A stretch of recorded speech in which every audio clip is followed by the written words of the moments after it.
Hello, I'm Sean Lim, and welcome to After 10. 2013 marked a milestone for Korea's travel industry, with over 12 million foreign visitors coming to the country for the first time. On today's After 10, we explore the magnetic appeal of Korea in the hearts of travelers. Stay with us. The country has reached an era of global tourism. This year, a total of 12 million foreign travelers have come to Korea. In 2005, just 6 million foreign tourists visited Korea. In just 8 years, that total has doubled. According to the World Tourism Organization, Korea ranks 23rd in the world for the number of inbound foreign tourists and 6th place in the Asia-Pacific region.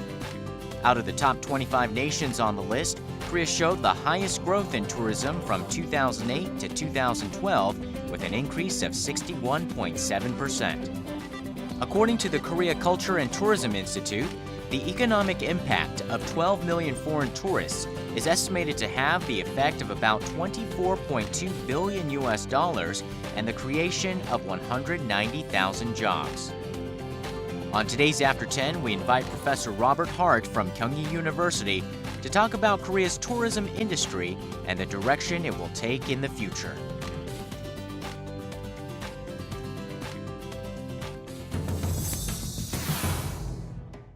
Well, Professor Hart, thank you so much for joining us on After 10. Thank you for having me. Well, Korea just saw in 2013 12 million foreign visitors. It wasn't too long ago when 10 million was the goal. Were you surprised by this figure? Is this a significant number? Actually, last year, I believe 10 million was the goal. And I had an opportunity to be here this year on Valentine's Day. And the topic was how Korea is going to adapt to a lot of the current political problems. For example, threats from North Korea, economic problems throughout the world. And a lot of people were saying that tourism numbers would be down this year. So I think everybody's a little bit surprised. I was hopeful. Fortunately, I was right on that. Right. So despite all of the events that we had on the Korean Peninsula, and the many times when people said, oh, there's increased tensions and instability on the Korean Peninsula, the tourism figures jumped actually by 20%. Ever since the global financial crisis in 2008, despite the depressed world economy, tourism has gone up by 10% on average each year. What explains the upward momentum? The Chinese are changing everything.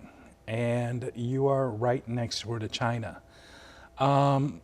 Within the next few years, China is going to be #1 in the world in both inbound and outbound tourism, which means right now France is the #1 tourism destination. China should overtake that. And China will also be sending more people abroad than any other country. Now, a few years ago, most of the tourists from China came from the top tier cities, for example, Beijing, Shanghai. But as the wealth is spreading throughout the provinces, you have a lot of people, tens of thousands of people every year, who are taking their first trip abroad. And Korea is in an excellent physical location to host those tourists. So the Chinese tourists to Korea represented the bulk of the foreign visitors. Can we talk a little bit more about their profile? You've mentioned that now the Chinese traveler is coming from many different provinces, not just the big cities with money. How is that changing the face of the tourist profile here in Korea? So in the 1950s, Americans, they would go to Europe. They would travel together, they would stay at American-themed hotels, they would eat steak and potatoes, they would ride on a bus with English tour guides, go to as many places as possible, take some pictures, and go home. Basically, they were surrounded by what we call an environmental bubble. So it was the same as being in the States. The Chinese, many of them are in that stage right now. So they come here, they have a Chinese tour guide, they come on package tours. They're surrounded by the Chinese bubble, so everything is very insular and very safe. Now, Americans, Japanese, we evolve as tourists. So the Chinese will become more sophisticated. And as they become more sophisticated, there'll be less package travel. which is a good thing because people who are not on package tours tend to stay a little bit longer, tend to spend a little bit more money. They'll be more sophisticated in what they want. So to cater to this more sophisticated Chinese traveler, what would Korea have to do in terms of its tourism future? Well, right now, a lot of these people on their first tours, they look at price. So cheapest thing to see the most things. As you become a little bit more sophisticated, you look at experience because tourism, what tourism sells is experience. So you want better experiences, perhaps more intimate experiences, better quality experiences. So price is no longer the main driver. Quality. So for Korea, where do you see Korean tourism really shining in terms of this experience or a value proposition? Right now, Seoul has talked about expanding different tour courses, adding different things for people to do. So you're always going to have these mass tourists. But of course, destinations, just like tours, evolve. If you don't evolve, if you don't change, people are going to go there once and there's nothing left to see. So there'll be more things to do, of course, more places to go. Of course, right now, Jeju and Seoul are the two prime destinations. Perhaps some of the interior of the country can open up as well. Do you think those guest house stays and temple stays where you get to really experience some of the older Korean culture are real value points? One of the things that I talk a lot with my students about and we focus on is the idea of authenticity. For example, Iceland. A few years ago, there was a volcanic eruption in Iceland. It grounded a lot of flights and people kind of hated Iceland. Why can't I take my vacation? There's this huge volcanic cloud. I hate you, Iceland. So Iceland had sort of a negative image. It wasn't their fault. So they did a program in which ordinary people in the country invited people to do something with them. For example, come play soccer with my intramural team. The president of the country invited people to come over for pancakes. He cooked pancakes. Come learn how to knit with Icelandic wool. And it was hugely popular. So this idea of authenticity, this idea of seeing how people really live and interacting with people is part of this evolution of tourism, this evolution toward more sophistication. So authenticity and seeing how people really live is a huge drawing card. Well, the Japanese used to be the star tourist here in Korea not too long ago. Do you think we'll see a resurgence of Japanese tourists? The Japanese sort of launched it. If we talk about the Korean Wave and Winter Sonata, we had huge numbers of female Japanese fans coming to Korea for the, was it Baeyeongjun? Was that his name? Baeyeongjun experience. As you know, Japan has had economic problems. The yen is not as strong as before. You're in a newsroom, you know there are some political difficulties now. But if the yen becomes a little bit more manageable, if the economy becomes a little bit stronger, you're right next door. So it comes down to economics and price and exchange rates in that sense. Yeah, I believe that the interest is there. Well, the interest towards the Asian region is predicted to be at the top in 10 years. Asia is going to be the world's largest travel market, primarily driven by China. In 10 years, how do you think Korea needs to prepare itself now to be very competitive in that market? The idea is if you have all of your eggs in one basket, if everything is focused on pop music or everything is focused on dramas, that might change. People's tastes change. And so the idea is more diversification. One thing that I would like to see, one of the advantages I believe Korea has that has not been utilized as much is the Korean countryside. So after being in Seoul for a while, you get out in the country, you get a little fresh air, you hike up a mountain. It's terrific. You see the old houses and things like that. But a lot of the focus and the promotional focus, I think, is on more urban areas. So you're saying that a lot of tourists, when they come to Korea, they like the flashy Gangnam style, or Korea's best modern face, but a lot of times they're really looking for a traditional, authentic experience. Again, we have this evolution of tourism. We have this concept called the new tourist. So new tourism is opposed to this contemporary mass tourism. So the new tourist is the person who gets on the internet, they plan their own trip, they don't go through a travel agent. They look up information, they find the places they want to go. Maybe wealthy, maybe a backpacker, different financial levels. And the idea is the experience and getting to know the culture. There are a lot of people who want to get a little bit more deeper into learning about the people that live in a particular place, how they live, what they think, and that sort of thing.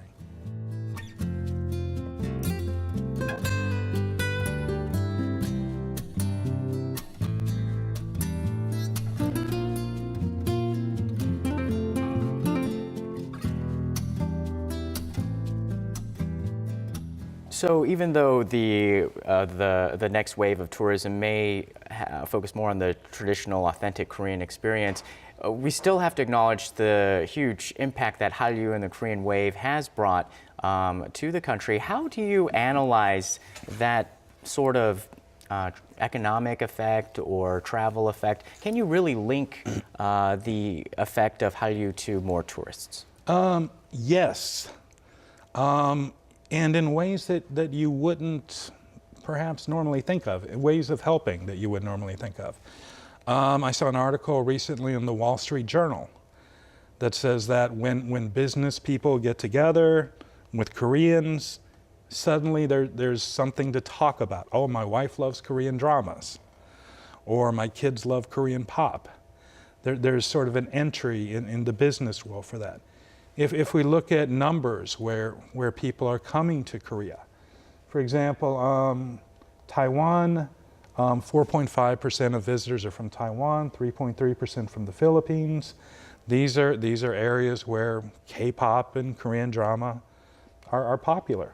Some of the places with the largest growth, Indonesia, the numbers are up almost 30% from last year. Philippines, about 23%, Singapore, 15%, Malaysia, 17%. These are all areas where Korean culture is being exported and is very popular. Not only the Korean wave that's leading more people to Korea for a visit, a lot of people come here for meetings and conventions, events. Also, people are coming here for medical tourism. How important are these other areas of the tourism sector? Well, I think last year Seoul hosted 250 international conferences.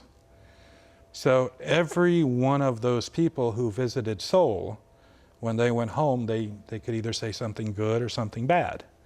One of the strongest recommenders for tourism is positive word of mouth. So when your friends or your family say, hey, Seoul is the greatest place, you guys need to visit, that's terrific. Medical tourism, I think, let's see, last year I think there were about 400,000 medical tourists. I work at Kyunghee University.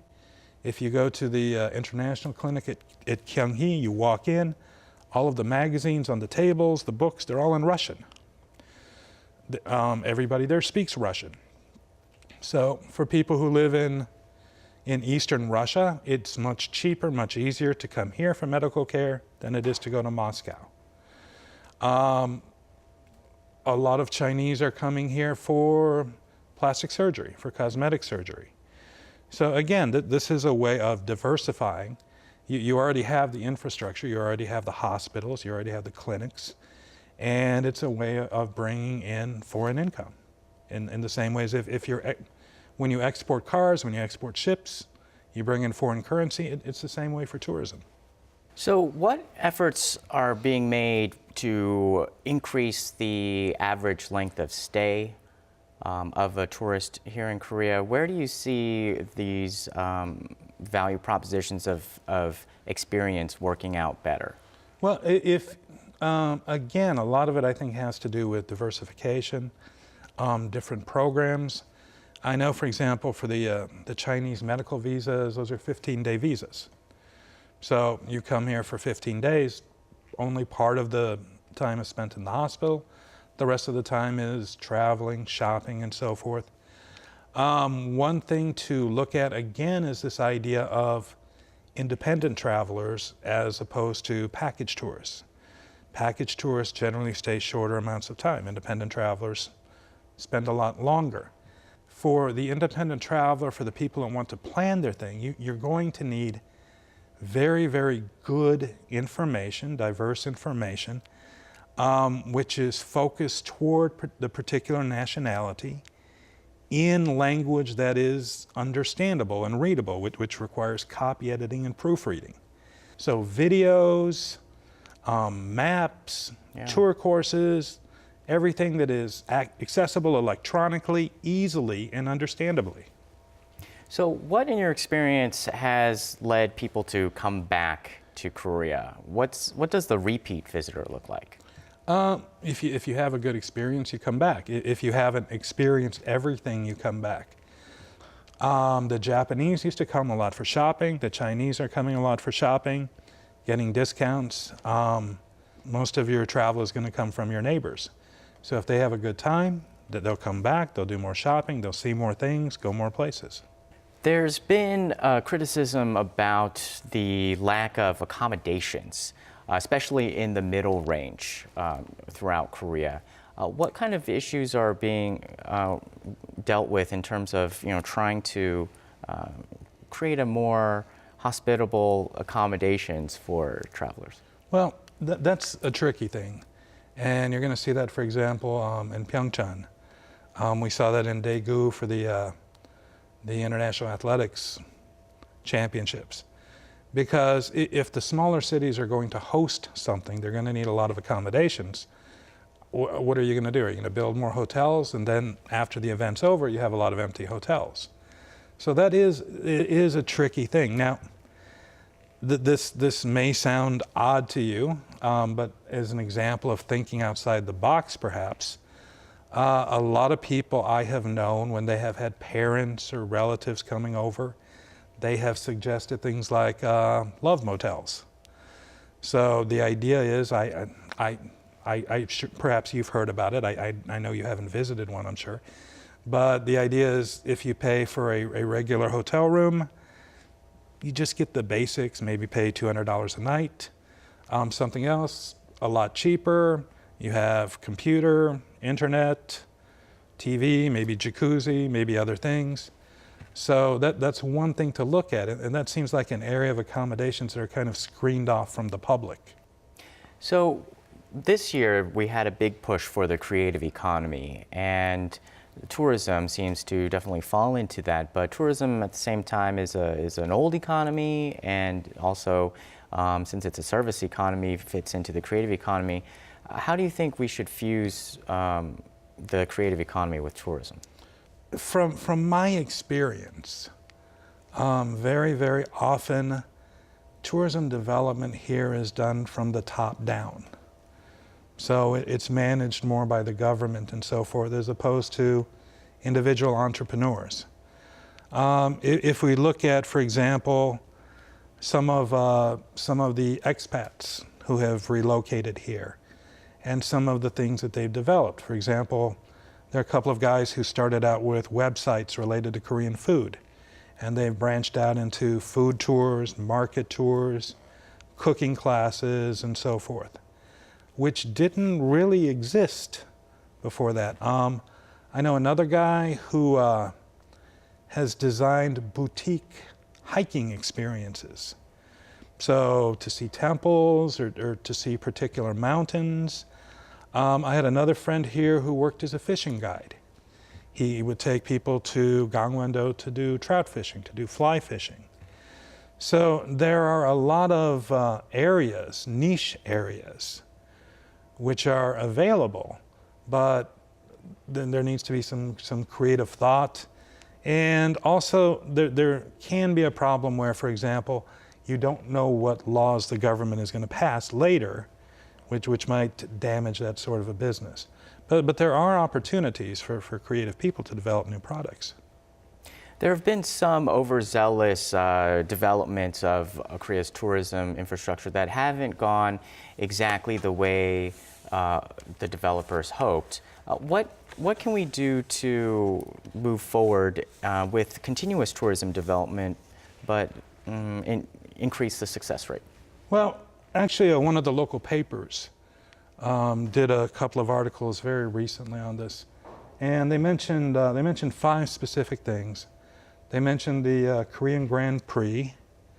They mentioned the World University Equestrian Championships in Sangju, Daegu, the World Athletic Championships, the World Rowing Championships in Cheongju, and Asian Indoor Martial Arts Games in Incheon.